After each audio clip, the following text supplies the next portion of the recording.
is the reality of movement. In my system, movement is the key to controlling body weight and speed and counter defense. You see, the real concept of self-defense, nobody is going to do this to you and hold their hand there, or hold their hand there, or stand like that and throw a punch and stop there. They're not going to do that. The reality of it's going to be like this. They're going to come in and try and attack.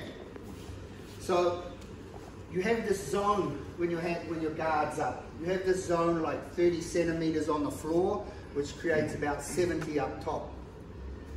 If you see sometimes people go like this, it's good for points fighting, for karate, it'll work, there's no problem.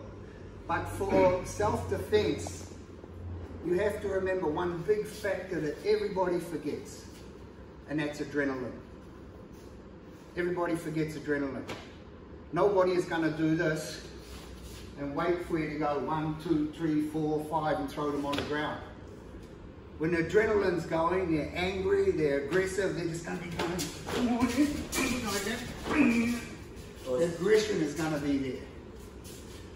So your defense for that aggression is as fast as you can move.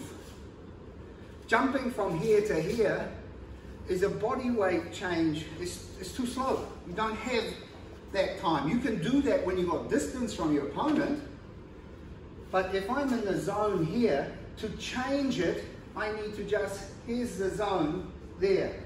To change that zone, I have to move. If I move with my torso like this, it's too slow with a bare fist. Boxing, it's not. Boxing, it's good.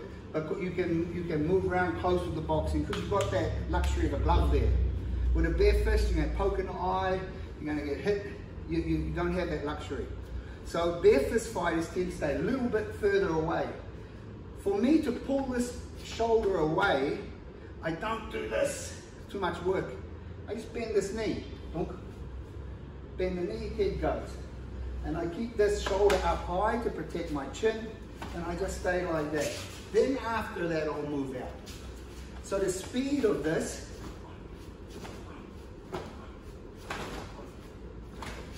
now if I do this, I'm wasting my time. You see what he just did? I'm wasting energy or something.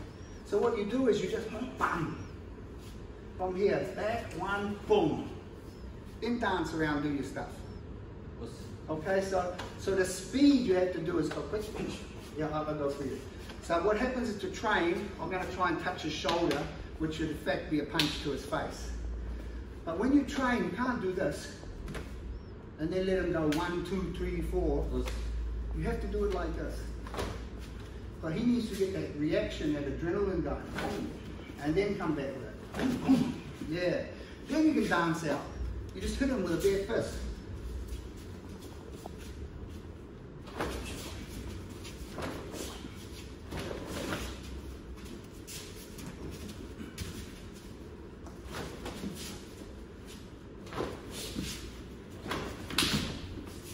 Okay?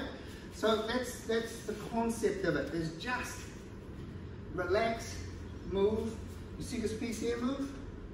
When the back leg moves out, okay, face it up.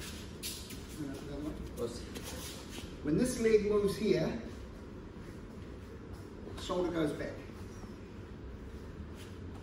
But if he locks those legs and just tries to move with his torso, it's too slow. Okay, so the speed is really, really important. The speed from here to here and then back again to a safe zone is important. Like I said, no one's going to go like this. You do a full force arm block and the hand's not there, this happens. Okay? You can't block it. You can't get it there. This is taught to teach you the motion. This is taught to teach you how to angle the fist properly. This is taught to teach the hip. Okay? But in reality, when it comes, the whole version is shortened, much faster, and they throw adrenaline into the factor. Okay? So speed, movement, back and forward, okay?